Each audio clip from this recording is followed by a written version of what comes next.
મારું નામ સમ્રાટ બી સોલંકી છે.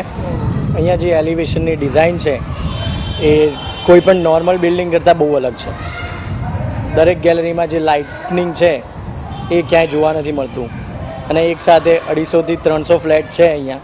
એમાં બધી ગેલેરી છે એમાં એક લાઇટ હોય એટલે બહુ લાઇટનિંગ અહીંયા હોય છે. એટલે એ હિસાબથી કોઈ પણ અહીંયા આવી જઈ ના શકે. સિક્યોરિટી બહુ સારી છે. પાછળ સીસીટીવી કેમેરા છે. અહીંયા 24 અવર્સ પાણી મળે છે અને બિલ્ડિંગનું જે મેન્ટેનન્સ છે એ સારામાં સારું છે.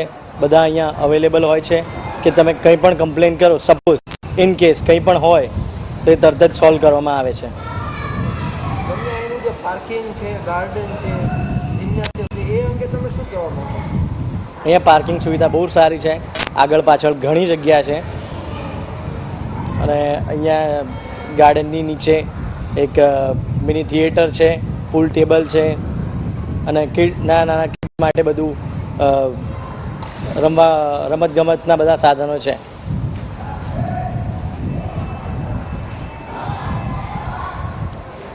તમને એની જે કન્સ્ટ્રક્શનની ડિઝાઇનિંગ છે એની ગુણવત્તા અંગે તમે શું કહેવા માંગો? ગુણવત્તા અહીંયાની બહુ સારી છે કેમ કે જનરલી આવું કન્સ્ટ્રક્શન સપોઝ ઇન કેસ હોય તો એની પ્રાઇસ બહુ વધારે હોય છે. એટલે પ્રાઇઝિંગની દ્રષ્ટિએ અમદાવાદમાં આજે ક્યાંય પણ તમે ફરવા જાઓ, જો આ ફ્લેટ હોય તો જે અત્યારની કિંમત છે એના કરતાં એ 1.5 ગણી જ હોય.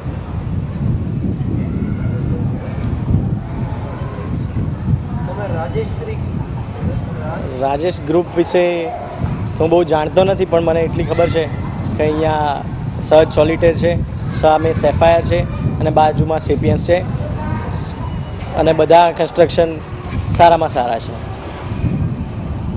As in quality as well as in pricing. અંદરથી એવું જ થાય છે કે સપોઝ આ પારડી હોય અથવા સેટેલાઇટ હોય અથવા કોઈ પણ બીજી જગ્યાએ હોત તો આની પ્રાઇઝિંગ આનાથી 2.5 ગણી હોત તો મારું માનવું છે.